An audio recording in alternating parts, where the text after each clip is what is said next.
हजारीबाग। नाम से ही प्रतीत होता है जैसे हजारों बागों का शहर हजारीबाग। वास्तविकता भी ऐसा ही है। हजारीबाग झारखंड प्रांत की प्रकृति की गोद में बसा एक सुंदर मनोरम नगर है।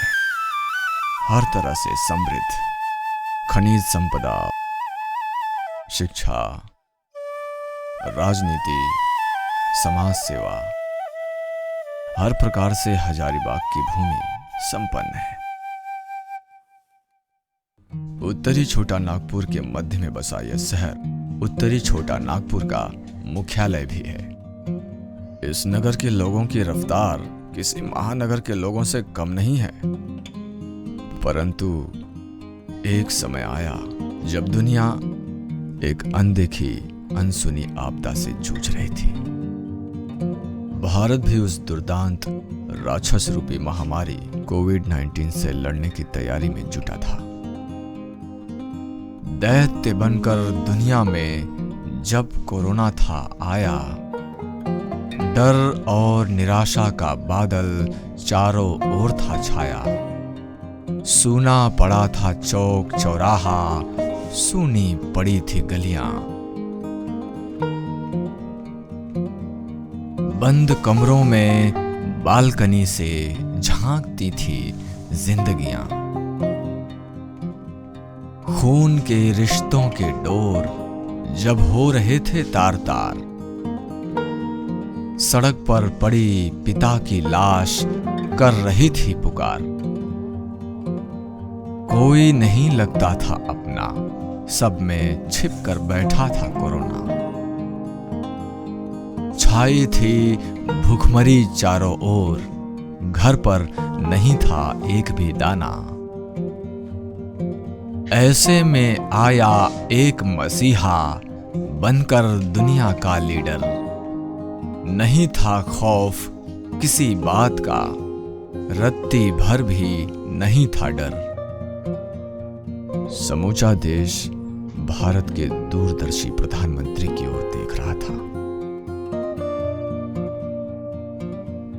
और एक दिन ऐसा आया जब प्रधानमंत्री श्री नरेंद्र दामोदर दास मोदी ने देशवासियों को एकजुट किया और कोरोना से लड़ने के लिए कमर कस ली।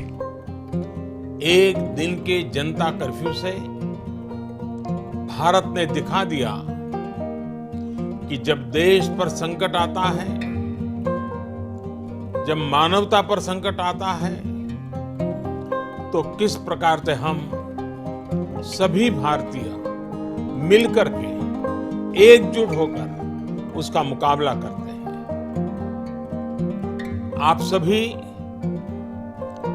जनता कर्फ्यू के लिए, उसकी सफलता के लिए प्रशंसा के पात्र हैं। आज मैं आप सभी देशवासियों से, 130 करोड़ देशवासियों से, आप सबसे कुछ मांगने आया हूं। मुझे आपके आने वाले कुछ सप्ताह चाहिए। फौज बनाई उसने अपनी, नाम रखा था वॉरियर्स। सबकी सेवा की दुनिया में ना देखा कोई बैरियर। उसकी फौज में कई धुरंधर, कई थे माई के लाल। जय बोलो उस लीडर की जिसके साथ थे राकेश गुप्ता और रितेश खंडेलवाल।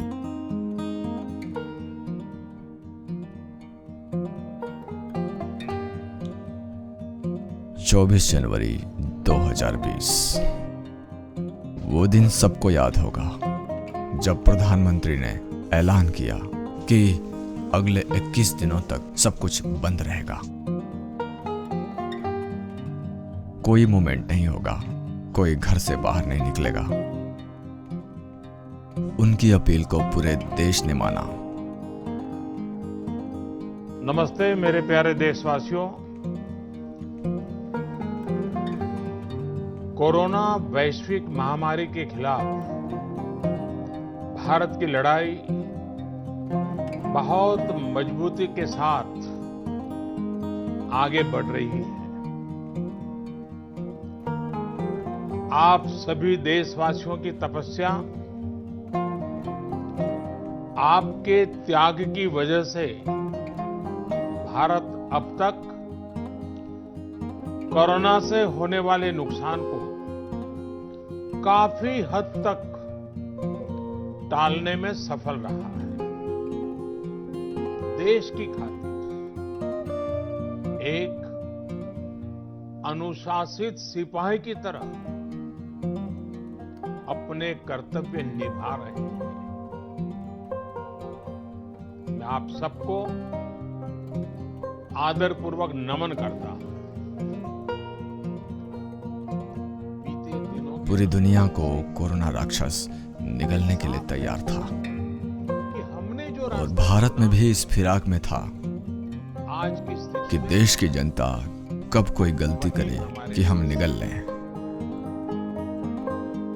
ऐसी परिस्थिति में हमारे देश के प्रधानमंत्री ने देशवासियों का हाथ एक जिम्मेदार अभिभावक की तरह थाम लिया। देश को मिला जब भारत में संपूर्ण लॉकडाउन की घोषणा की गई तब किसी ने नहीं सोचा था कि कोरोना को देश को इतना लंबा झेलना पड़ेगा। लॉकडाउन की अवधि दिन प्रतिदिन बढ़ती गई। इसी के साथ गरीब लोगों की समस्याएं भी दिन ब दिन बढ़ती गई।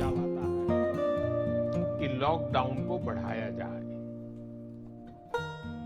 प्रधानमंत्री के आह्वान पर पूरा देश कोरोना रूपी राक्षस से लड़ाई लड़ रहा था। भारत की 135 करोड़ जनता कोरोना वॉरियर्स बन चुकी थी। सब अपने अपने स्तर से लड़ाई लड़ रहे थे। प्रधानमंत्री के आह्वान पर कई समाजसेवी संस्थाएं भी मैदान में उतर गईं। कोरोना वॉरियर्स की कई मोड़ पर लड़ाई जारी थी। हजारीबाग की जनता भी लड़ाई में पूरी तरह से भागीदारी निभा रही थी और माननीय प्रधानमंत्री जी के निर्देशों का, उनके आह्वान का पालन किया जा रहा था। लेकिन जैसे जैसे लॉकडाउन की अवधि बढ़ते जा रही थी, लोगों का धैर्य टूटता जा रहा था। अपने राज्य को छोड़कर दूसरे राज्यों में रोजी रोटी कमाने गई जनता भी अब अपने घरों की ओर लौटने लगी। ऐसे में कई तरह की समस्याएं खड़ी हो गई थीं और हजारीबाग भी ऐसी कई समस्याओं से दो चार हो रहा था। लेकिन शुक्रिया उन जाबाज कोरोना वॉरियर्स का जो हर मोड़ पर हर पल कोरोना से लड़ाई लड़ने के लिए तैयार थे। एक मोर्चे पर हजारीबाग के विधायक महोदय मनीष जायसवाल जी ने पूरी ताकत झोंक दी थी। दूसरी तरफ राकेश गुप्ता और रितेश खंडेलवाल जैसे समाज सेवियों ने मोर्चा संभाल रखा था और कमर कसकर मैदान में उतरकर गरीबों की सेवा में लगे हुए थे। कोई भी गरीब भूखा ना रहे, कोई भी गरीब कोरोना से संक्रमित न हो सके, ये सुनिश्चित करते हुए राकेश गुप्ता, रितेश खंडेलवाल और सीपी जैन जैसे समाज सेवियों ने गरीबों की सेवा शुरू की और हजारों की संख्या में सैनिटाइजर, मास्क और भोजन सामग्री का वितरण किया।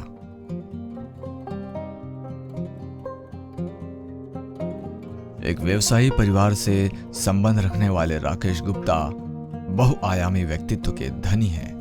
व्यवसायी से राजनेता, स्पोर्ट्समैन, समाज सेवक और अब कोरोना काल में कोरोना वॉरियर्स बनकर हजारीबाग की जनता की जो सेवा उन्होंने की है वह अतुलनीय है।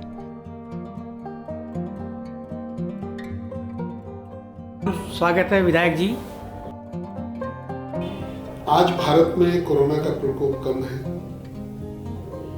ये लॉकडाउन का ही देन है। हम लोग चाहते तो लोगों को मरने दे सकते थे और अपनी इकोनॉमी को जिंदा रख सकते थे, लेकिन भारत के लोगों का जीवन जो है ये ज़्यादा महत्वपूर्ण समझा प्रधानमंत्री जी ने, सरकार ने, और इसीलिए जीवन रक्षा को प्रथम वरीयता देते हुए उन्होंने लॉकडाउन किया और आप लॉकडाउन की जो परेशानियां वो आप लोगों ने देखी। साहब अब रोजगार का जो साधन था जो वो खत्म, जैसे पहले बार जब लॉकडाउन हुआ तब तो उतना ज़्यादा समस्या नहीं रही क्योंकि 20 दिन सभी के पास साधन था और सरकार ने भी हृदय खोल करके अपने जो ये अन्न का जो भंडार था उस पर बंटवारा किया। राज्य सरकार ने भी दी, केंद्र सरकार ने भी डबल करके लोगों को दिया। तो कहीं पर भी खाद्यान्न का कोई कमी देखने को नहीं मिला।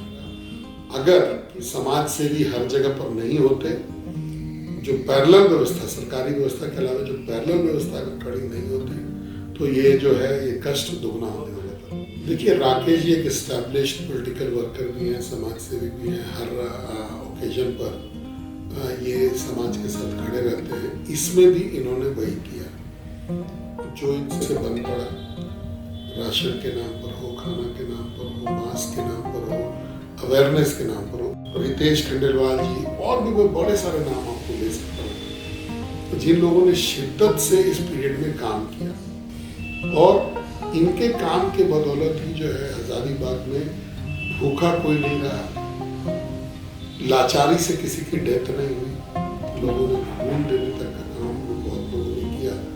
तो प्रशासन के अलावे, राज्य सरकार के अलावे जो पैरेलल प्राइवेट लोगों की व्यवस्था थी, इन्होंने कोरोना में सबसे ज्यादा काम किया। अगर हम लोग अपनी बात करें तो ये एक वैश्विक महामारी है। शायद हमारे जीवन में दोबारा ऐसा दिन हम लोग को शायद नहीं देखना पड़ेगा।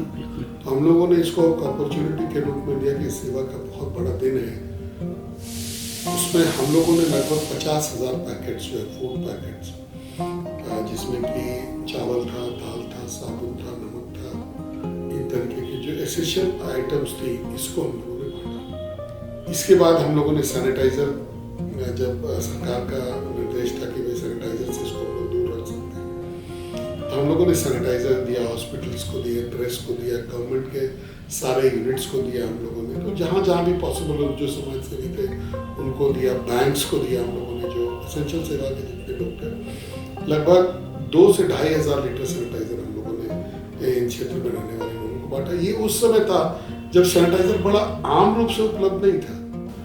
कुछ ऐसे भी एग्जांपल्स आए कि उस समय तरबूज का सीजन था, लेकिन जब सभी जगह लॉकडाउन हो जाने की वजह से किसान का फसल तैयार था लेकिन वो बेच नहीं पा रहा था। तो किसी समाज सेवी को प्रेरित करके, किसी को आगे बढ़ा करके, या कुछ लोग खुद से आगे आए, उन लोगों ने खरीदा, कुछ हम लोगों ने खरीदा। तो इससे दोहरा मदद जो है हम लोगों ने करने का प्रयास किया, किसान को भी कुछ आर्थिक मदद हो जाए। देखिए सरकार का अगर आप योगदान देखें तो सरकार पूरी तरह से फेल थी जी।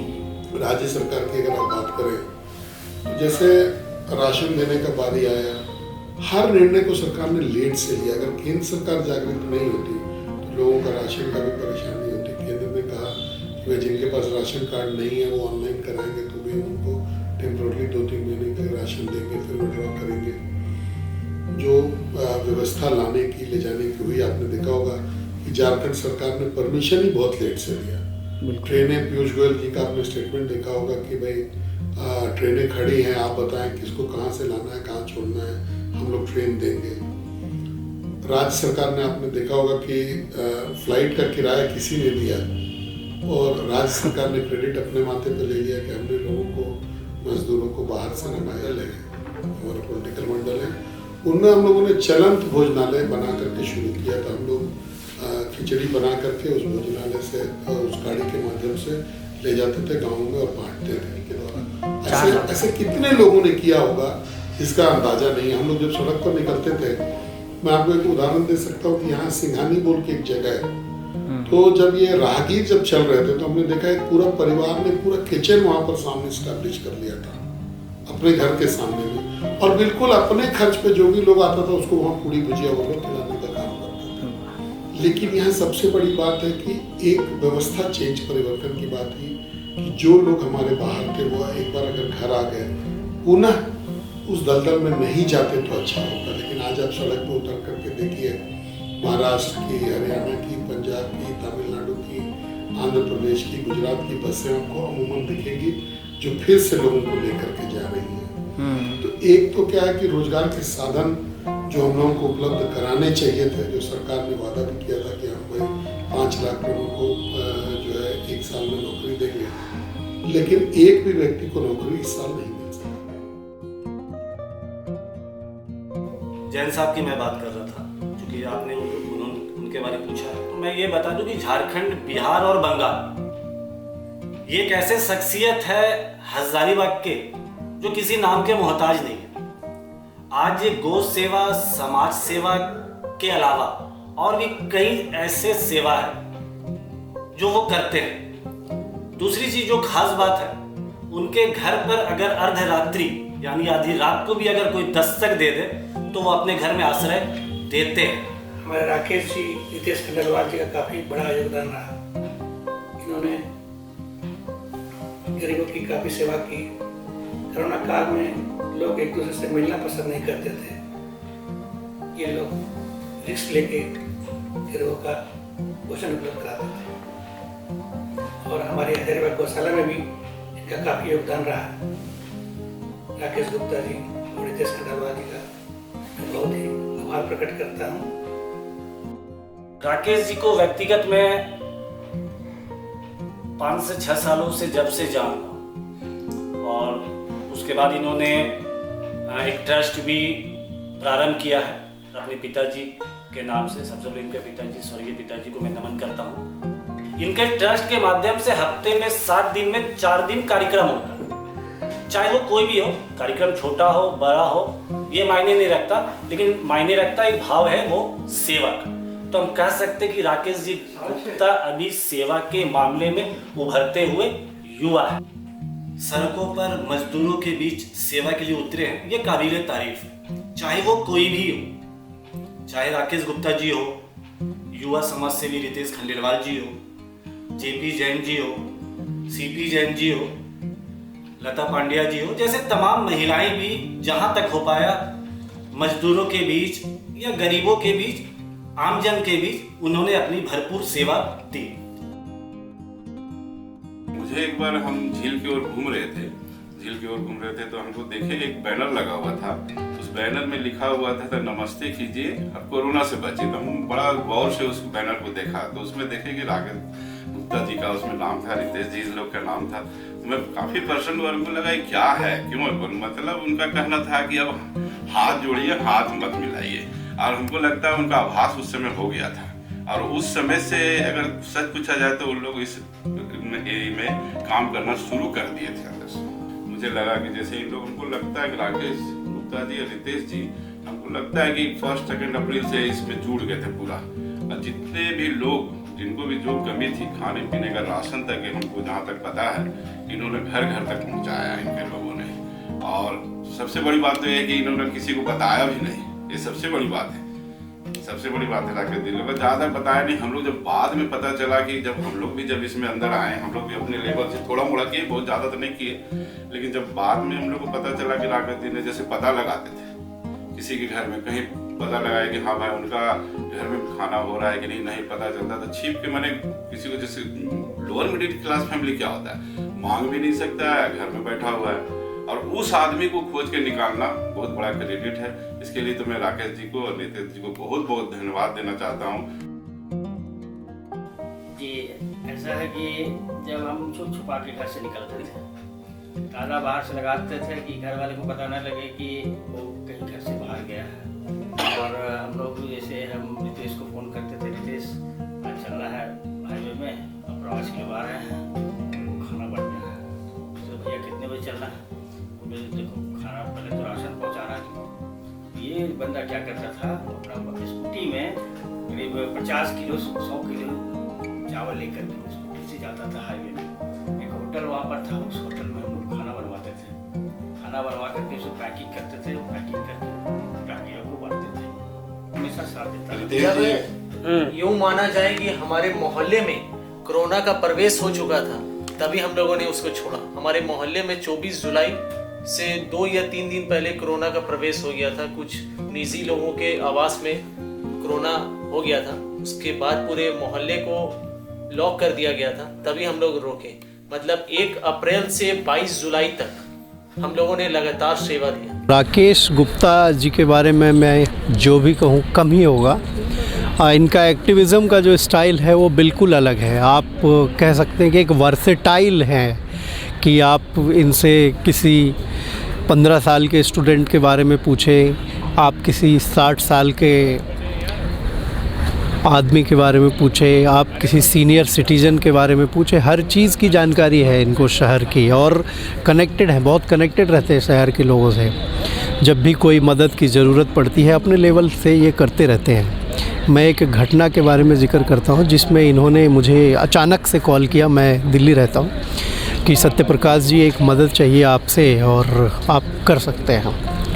पहले तो मैं पूछा कि क्या मदद है। एक लड़की को कोई दिक्कत हो गई थी दिल्ली में। इन्होंने मुझे तुरंत फ़ोन किया और बड़ा एक्टिवली इन्होंने जो है उस पर रिस्पॉन्स किया, और बिना इंटरेस्ट का ये काम कर दे। इनका कोई इंटरेस्ट नहीं है, ना कुछ पॉलिटिकल मोटिव उस तरीके का मुझे अभी तक दिखा, और ना ही कोई वैसा मोटिव इनका है कि कोई इनको बेनिफिट हो।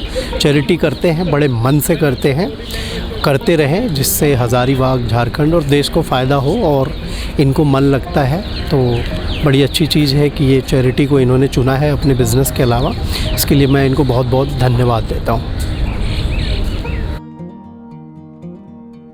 सबसे पहले तो हम लोग को जानकारी मिला कि कोरोना बहुत ही खतरनाक बीमारी है, उससे बच के रहना है, सोशल डिस्टेंसिंग का पावर करना है। तो मैंने सबसे पहले यहाँ के जो समाजसेवी से हम लोग फ़ोन पर पहले बात किए, फिर उसके बाद व्हाट्सएप ग्रुप बनवाए, उसके बाद हम लोग सारे लोगों से मिलकर, उसके बाद कोई जितना डोनेशन दिया, कोई चावल दिया, कोई ये दिया, हम लोग इकट्ठा करके उसको पैकेट बना के, राकेश जी भी बहुत सहयोग किए। हम लोग राकेश जी के साथ भी हम लोग हाईवे में जाके जो दूर दराज से जो प्रवासी लोग आए उनको रुकवा कर उनको मैंने राशन पानी दिया। उसके बाद चाय खिचड़ी का व्यवस्था करवा कर उनको अपने परिवार से, बहुत से प्रवासी गाड़ी नहीं मिलने के कारण पैदल चल गए, उनके पैर में तो एकदम बड़े बड़े फोड़े हो गए थे, देख के आंसू निकल जाते थे। कई एक दिनों तक तो उन भूखे रहने के कारण हम क्या उसको बैठा के फिर हम लोग ने खाना खिलाया, मेडिकल चेकअप करवाया, बहुत सारे काम हम लोग सब मिलकर किए।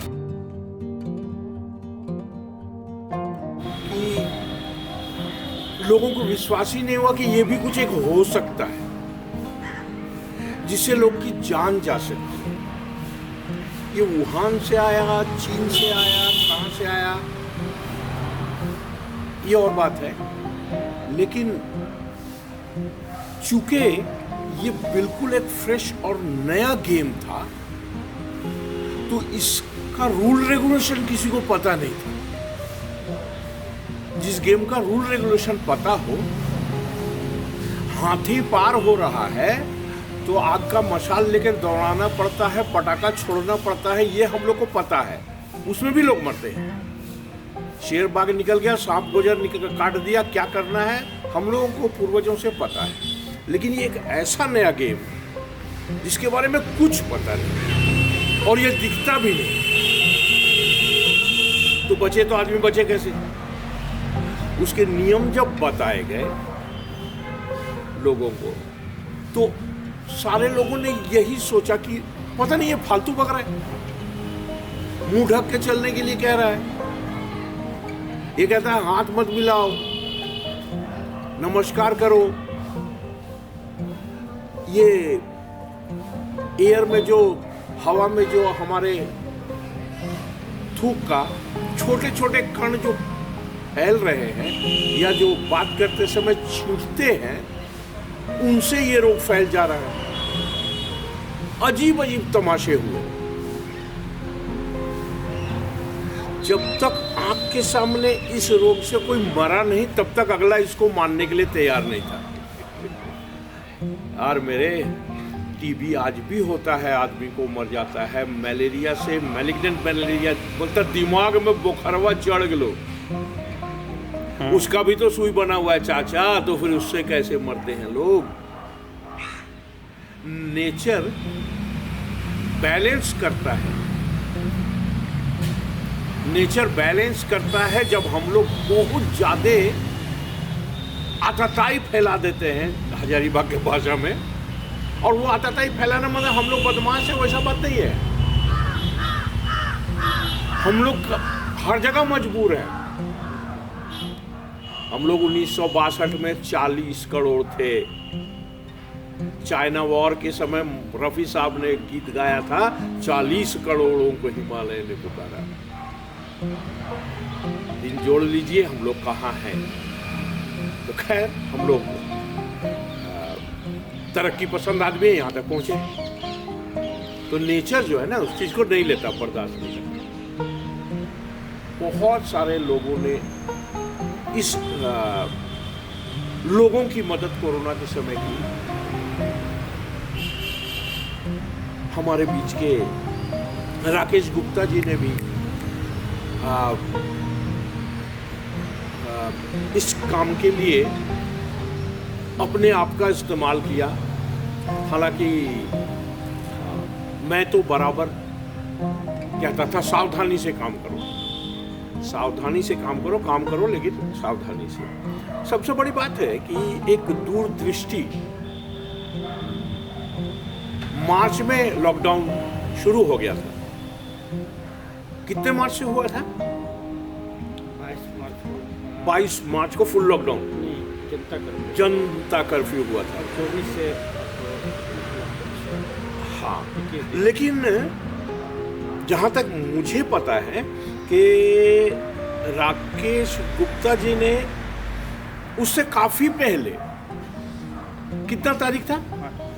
5 मार्च को झील परिसर में और शहर के विभिन्न जगहों में सावधानी बरतें, नमस्ते करें, हाथ न मिलाएं, कोरोना से बचने के कुछ उपायों के साथ इन्होंने मास्क पहने, हाँ, हाथ धोएं, इस चीज को लगाया था। तो ठीक है, सारी दुनिया को राकेश गुप्ता चप्पल नहीं बांट सकता या रोटी नहीं बांट सकता, लेकिन कोशिश। एक कहानी है ना, जंगल में आग लगी थी तो एक छोटी सी चिड़िया अपने चोंच में पानी की एक बूंद लेकर जंगल के ऊपर उड़ती थी और आग में वो पानी डालती थी। जब किसी ने पूछा कि तुम्हारे इस एक बूंद जल से क्या होगा, तो उसने जवाब दिया, मैं जानती हूं कि इस एक बूंद जल से ये जंगल की आग नहीं बुझ सकती, लेकिन ये मेरी भावना है। मैं चाहती हूं कि जिस दिन इस आग के विरुद्ध लड़ने वालों की फेहरिस्त निकले, उसमें कहीं मेरा भी नाम शुमार हो। हजारीबाग में, सारे भारतवर्ष में लोग लगे हुए थे, किसी न किसी रूप में। वो छोटी छोटी चिड़िया जो है वो पानी की बूंद लेकर उस जंगल की आग को बुझाने में लगी हुई थी। एक नाम हजारीबाग में खालिद का आता है, मोहम्मद खालिद। उस कोरोना के समय में कोरोना से जिनका देहांत हुआ, वैसे शवों को भी मैं कहूंगा उसने अकेले दम पर जलाया। मैं बहुत चीखता था कि दूर से रह के काम कर खालिद, तुमको भी हो जाएगा। और वो हमको कभी वहां सटने नहीं दिया, 50 फीट के नजदीक नहीं आने दिया वहां। बोला दादा दूर से बताओ करना क्या है। हम लोग ये लावारिस शव का काम काफी समय से कर रहे हैं, लेकिन इस कोरोना पीरियड में उसने इस काम को करने से हमको मना किया और दूर रहने के लिए कहा, और खुद कूद पड़ा था। तो मैं इतना ही कह सकता हूं कि ईश्वर को लाखों नहीं करोड़ों धन्यवाद कि उन्होंने एक खालिद जैसा बेटा हजारीबाग को दिया। जब भारत में भी लॉकडाउन किया गया था तो आप लोगों का क्या एक्सपीरियंस है उस दौरान का? अब हमारे माननीय प्रधानमंत्री जो लॉकडाउन किए उसका हम लोग अनुपालन किए। और हजारीबाग एक ख़ास जगह है जहाँ मतलब यहाँ का वातावरण और यहाँ के लोग बहुत ही अच्छे हैं, और सब चीज़ जा कर के आपका कोरोना में जो भी हुआ सब सब चीज़ का पालन किए, विधि व्यवस्था का सब पालन किए हम लोग। राकेश गुप्ता एक समाज सेवी हैं, उनका क्या योगदान था हजारीबाग में कोरोना काल के दौरान? बहुत अच्छा योगदान रहा। शहर में पूरा घूम घूम करके वो प्रचार किए और उन्होंने झील में भी कुछ इश्तिहार लगाया था और कहते थे कि दूर से ही नमस्ते करना है, हाथ नहीं मिलाना है, सोशल डिस्टेंसिंग का पालन करना है और भी गरीबों लोगों को बहुत सेवा किए। सभी जगह जा करके उन्होंने, राकेश जी ने बहुत सहयोग किया। जी जी। एमडी अब्बास साहब, आप एक बात बताएं हमें कि जब कोरोना हुआ था, पूरा भारत में छा गया था कोरोना वायरस, उस समय सब लोग बहुत परेशानी में थे। हाँ, त्राही के आलम था, त्राही का आलम था। बिल्कुल। वैसे में हजारीबाग की जनता भी बहुत त्राही कर रही होंगी और बहुत त्राही तो इस आफत से कैसे उभरे आप और आपका योगदान क्या रहा पर्सनली? तो योगदान ये रहा कि हमारी टेलर शॉप है, तो जो भी लोग आते थे बोलते थे 2-4 हमें मास्क चाहिए भाई साहब, मैं बना के वितरण किया। मैं रात भर मास्क बनाया, मैं बना के वितरण भी किया मास्क उन लोगों को। आपका कहाँ पे शॉप है? हमारा जामा मस्जिद रोड में शॉप है। अच्छा, जामा मस्जिद रोड में शॉप है। और आपने मास्क बना करके बहुत ही बड़ा काम किया, क्योंकि उस समय जब चाइना से आ रहा था मास्क तो बहुत महंगे रूप में, महंगे दाम में। हाँ, बहुत कॉस्टली थी। और उस समय आपने मास्क बनाना शुरू किया और वितरण किया। जी। तो आप स्टाफ रख के बनाते थे मास्क या फिर नहीं, मैं खुद ही बनाता था। खुद बनाते थे? जी हाँ। कितना मास्क बना लेते थे? मैं कम से कम एक दिन में 200-300 मास्क बना लेता था। 200-300 मास्क। और वो आप एक तरह से वो दान दे देते थे? दान देते लोगों को, हमने किसी से पैसा नहीं लिया। बीमारी तो ऐसे बहुत भयानक था। शुरू में लगता था कि नहीं लाइट है बहुत, ऐसा कोई जरूरत नहीं, लेकिन जब फैलने लगा तो सब डरने लगा। तो हम लोग भी डरने लगा, ऐसा बात नहीं है, वो तो बोलने का बात है कि नहीं डरते, लेकिन सब वैसे डर। तो आप स्टूडेंट हैं? कौन सी क्लास में पढ़ रहे हैं? 11th। लोगों की सेवा के साथ साथ आपने जानवरों की भी सेवा की, तो ये प्रेरणा आपको कैसे मिली? कैसे आप सोचा आपने कि उनको भी भूख लगी होगी, उनको देना चाहिए? किसी ने नहीं सोच पाया ये चीज़। देखिए, हम श्री मनीष जायसवाल जी जो हमारे विधायक हैं, उनको हम अपना आदर्श मानते हैं और उनका शुरू से ही सोच रहा है कि जनहित के प्रति, मानवता के प्रति, इंसानियत के प्रति हम सचेत रहें, सजग रहें और जहाँ भी उनको मेरी ज़रूरत आन पड़े हम उन्हें अपना सेवा दें। इसी के निमित्त हम सभी इस कोरोना आपदा काल में एक कदम आगे बढ़ते हुए जितना हम लोग से हो सका हम लोगों ने मदद पहुंचाया। और जहां तक बेजुबान स्ट्रीट डॉग्स और पशुधन की सेवा की बात है, तो इस कोरोना आपदा काल में आप देखे होंगे कि सारे होटल्स बंद हो चुके थे जहां से उन्हें भोजन प्राप्त होता है। अधिकतर घर जो हैं जिनका अपना घर चलाना मुश्किल हो गया, वो जानवर को देख नहीं पाते थे, उन्हें खिला नहीं पाते थे। तो एक हम लोग के बड़े भाई हैं लखन खंडलवाल जी, उनका यहाँ कपड़ा का दुकान है, उन्हीं का ये सोच था, उन्होंने ही इसे शुरू किया।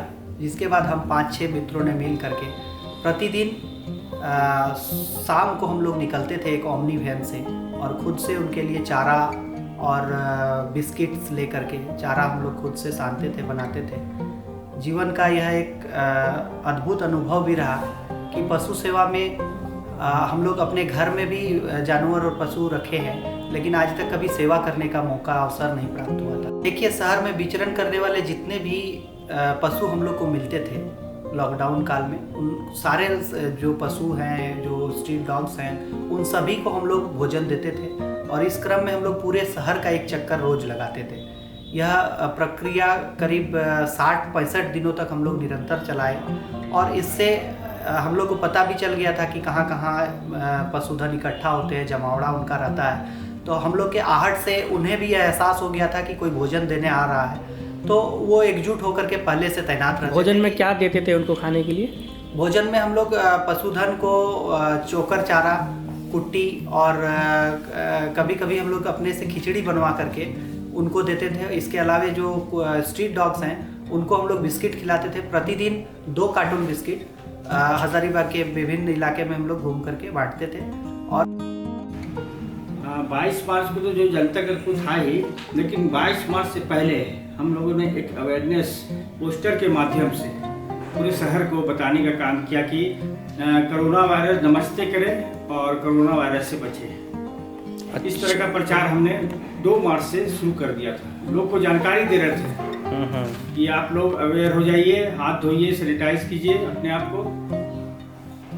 लोग नहीं समझ पा रहे थे कि कोरोना वायरस है क्या, लेकिन जब मैं जनवरी में दिल्ली गया था तो मुझे पता था कि एक वायरस आ रहा है हिंदुस्तान में, जो कि बहुत घातक होने वाला है, पूरे विश्व को तबाह करने वाला है। तो वो मेरे दिमाग में एक आया कि हम लोग हजारीबाग जाकर के क्यों ना पोस्टर के माध्यम से लोग को अवेयर करें। प्रधानमंत्री श्री नरेंद्र मोदी जी को मानने वाला हर एक शख्स, मैं किसी कौम का नाम नहीं लूंगा, जो भी शख्स उनको मानता है वो उस दिन शाम को 5 बजे थाली, घंटी या उसके पास जो भी साधन था वो बजाकर अभिवादन कर रहा था। मैं जेपी जैन, निदेशक गुरुकुल कोचिंग संस्थान गुरुकुल इंटर कॉलेज हजारीबाग, और विगत 17 वर्षों से हम लोगों की संस्थान यहाँ हजारीबाग में चल रही है। और हजारीबाग से जो विभिन्न प्रतियोगी विद्यार्थियों का पलायन होता था बड़े शहरों की ओर, रांची, पटना, दिल्ली, इलाहाबाद, कानपुर जो जाते थे, उस पलायन को हम लोगों ने रोका है। और अब यहीं पर रहकर प्रतियोगी विद्यार्थी IAS, JPSC, SSC, railway, banking, teacher, दरोगा, एसएससी और विभिन्न प्रतियोगिता परीक्षाओं की न केवल तैयारी कर रहे हैं बल्कि सफलता भी प्राप्त कर रहे हैं। ग्रामीण क्षेत्र के बच्चे जो गरीब हैं, जिनके पास संसाधनों की कमी है, जो बड़े शहरों में जाकर के तैयारी नहीं कर सकते हैं, वो भी यहीं पर उत्कृष्ट गुणवत्तापूर्ण अध्यापन शैली के द्वारा सफलता प्राप्त कर रहे हैं। कोरोना संक्रमण काल की जैसे ही शुरुआत हुई, सरकार ने लॉकडाउन किया, तो वैसे ही हम लोगों को माननीय उपायुक्त महोदय का भी आदेश आ गया कि आप लोगों को अपने कोचिंग संस्थानों को बंद कर देना है। तो हम लोगों को कोचिंग संस्थानों को बंद कर देना पड़ा और इससे ये असर हुआ कि कोचिंग संस्थान में जितने भी कार्यरत शिक्षक थे, कर्मचारी थे, प्रतियोगी विद्यार्थी थे, उनके अंदर एक निराशा की भावना पनपने लग गई। चाहे वो आर्थिक दृष्टिकोण से देखा जाए, सामाजिक दृष्टिकोण से देखा जाए, प्रतियोगिता परीक्षाओं के तैयारी के दृष्टिकोण से देखा जाए, नकारात्मकता की भावना उनके अंदर में जो है लगातार आने लग गई और घर पर बैठे बैठे वो थोड़ा सा डिप्रेशन का भी शिकार होते चले गए। तो ये एक नकारात्मक पहलू हम लोगों को जो है देखने को मिला उस कोरोना पीरियड में। राकेश गुप्ता जी के बारे में मैं यही कहना चाहूंगा कि एक व्यवसायी परिवार से आने के बावजूद भी इन्होंने न केवल राजनीति बल्कि समाज सेवा, हजारीबाग में खेलों, योगा, कला, संस्कृति और अन्य सभी क्षेत्रों में इनका जो योगदान है वो अद्भुत है, अद्वितीय है, अविस्मरणीय है। मैंने कोरोना संक्रमण काल में देखा कि खुद ये और इनकी टीम चौक चौराहों पर जाकर के और इवन हाईवे पे जाकर के जो भी बसें उधर से गुजरती थी, उन सारे बसों में जो प्रवासी मजदूर हमारे आते थे, दूर दराज से चले आ रहे थे, मद्रास से, मुंबई से, कोलकाता से, चेन्नई से, सब जगह से, उन लोगों को इन्होंने फूड पैकेट्स और पानी की बोतल, कोल्ड ड्रिंक्स, जूस के पैकेट्स सब कुछ उपलब्ध करवाया। खेलों को और कला संस्कृति को बढ़ाने में भी जो इनका योगदान है वो भी अपने आप में बहुत ही अद्भुत है। अभी मैं देख रहा हूँ कि योगा जो कि अभी पूरे विश्व को जरूरत पड़ रही है अपने इम्यून सिस्टम को मजबूत करने के लिए, कोरोना से लड़ने के लिए, उसके प्रति भी ये जन जागरूकता अभियान चला रहे हैं। और झील परिसर में यहाँ पर जो आज कन्या गुरुकुल स्कूल है और भी सब जगह जाकर के लोगों को प्रेरित कर रहे हैं कि आप लोग योगा करें। और योगा के लिए इनका कार्यक्रम अपने आप में जो है बहुत बहुत महत्वपूर्ण है। पूरे हजारीबाग जिले की ओर से और पूरे हजारीबाग वासियों की ओर से मैं राकेश जी के जज्बे और जुनून को सलाम करता हूँ। हमारे बड़े भाई भी हैं और मैं इनका आदर और सम्मान करता हूँ। राकेश गुप्ता जी का शाम को फ़ोन आता था, जैसे एक गार्जियन का, एक भाई का फ़ोन आता था और कहते थे कि बाबू आप सुधर जाइए, आप फंस जाइएगा, आप कोरोना में फंस जाइएगा, मत घूमिए। इन्होंने मुझको काफ़ी दबाव दिया और मैं किसी का बात नहीं सुना और अपना कार्य गाय गोरू को खिलाने का काम किया, कुत्ता को बिस्कुट खिलाने का काम। अपने कम समय में पूरे हजारीबाग में एक पहचान बनाने का काम किया कि राकेश गुप्ता नाम का व्यक्ति हजारीबाग में है और रहेगा और आगे भी आपके साथ खड़ा रहेगा। इन्होंने बहुत कम समय में अपने आप को जो कोरोना काल में सेवा करने का काम किया है, लोगों के बीच अपना मन तन पहुंचाने का काम किया है, इसकी जितनी तारीफ की जाए कम है। और राकेश गुप्ता ने जो 5 मार्च को नमस्ते करके जो फोटो लगाया था, नमस्ते करिए और कोरोना को भगाइए, यह बैनर सही मायने में अपने आप में एक अद्भुत था, अद्भुत पहचान था, अद्भुत संदेश था।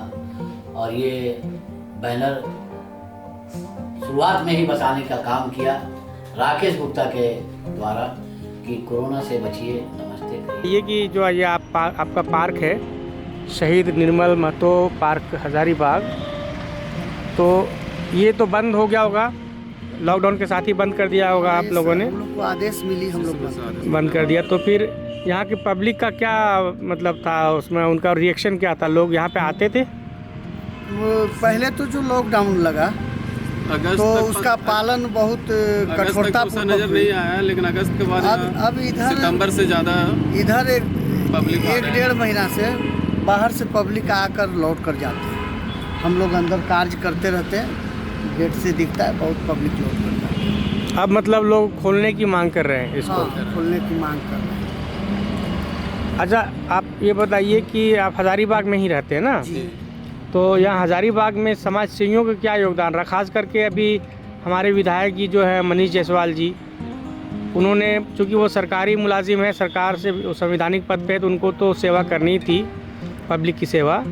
इसके अलावा यहाँ पर जो लोकल ऑर्गेनाइजेशंस हैं या तो अलग जो सेवा कर लोग हैं और संस्थाएं हैं, उनका क्या योगदान रहा हजारीबाग के लोगों को उनकी सेवा में? विधायक जी के सदर विधायक हमारे जो हैं, उनका तो हर क्षेत्र में सहयोग है। हजारीबाग के सुंदरता एवं साफ सुथरा के लिए जो भी बनता है वो देखते हैं कि हर क्षेत्र में काम कर रहे हैं। कोरोना काल में उनका क्या खास योगदान था? कोरोना काल में किट वगैरह, मास्क वगैरह ही सब का अपने क्षेत्र में, हर वार्ड में, हर जगह मास्क उपलब्ध कराए। सैनिटाइजर, मास्क वगैरह। हाँ, सैनिटाइजर, मास्क वगैरह, उन्हें जो भी कोरोना से बचने का साधन था उन्होंने उपलब्ध किया।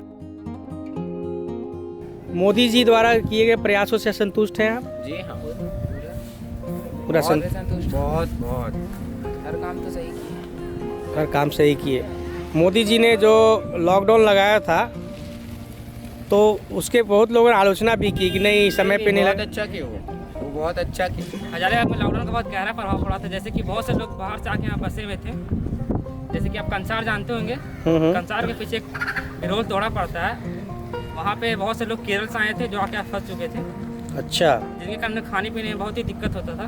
जैसे कि हम करते हैं हेल्पिंग इंडिया फीडिंग इंडिया का मेंबर है, जैसे कि हम वहाँ डोनेशन करने जाते थे ना, तो हम बहुत सी चीज़ देखे जिन्हें बहुत सारा दिक्कत होता था खाने पीने में। तो उनका हमारा जो एनजीओ चलता है, एनजीओ द्वारा उन्हें खाना वाना दिया जाता था। क्या नाम है एनजीओ का आपका? Helping India feeding India. सब कुछ लॉकडाउन कर दिया गया, तो आपके जीवन पे, आप लोगों के जीवन पे क्या असर पड़ा था? जीवन पर तो असर पड़ा इसलिए कि हम लोग नरसिंह स्थान मंदिर का दुकानदार यहाँ है, इससे हम लोग को बहुत परेशानी यहाँ हुई।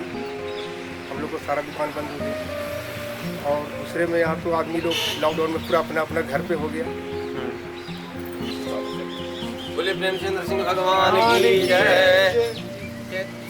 शुक्ल पक्ष नवमी के दिन से ही बंद करने का ऐलान हो गया 24 तारीख से, जो 7 महीने तक मंदिर बिल्कुल बंद रहा। सुबह शाम खाली मुख्य पूजा के लिए रहा मंदिर खुला, बाकी मंदिर बंद रहता था। वस्त्र कंबल वगैरह सब दान किए, कार्तिक प्रेमा का के बहुत वस्त्र रकम दान किया राकेश गुप्ता जी वगैरह को। सांसद महोदय भी बहुत लोग अन्न भंडार दान कर रहे हैं। ये हर साल बराबर कुछ उनको जाड़े के दिन में गरीबों को बंटवाते हैं। आज से नहीं, कोरोना काल की बात नहीं, बराबर ही बांटते रहते हैं। इसमें थोड़ा विशेष ध्यान रहा, गरीबों को थोड़ा ज़्यादा दें। ठीक है, धन्यवाद, प्रणाम। बोले प्रेमचंद्र सिंह भगवान की जय, दामोदर बाबा की जय। जय। छंट जाएगा फिर अंधियारा, आएगा फिर एक नया सवेरा।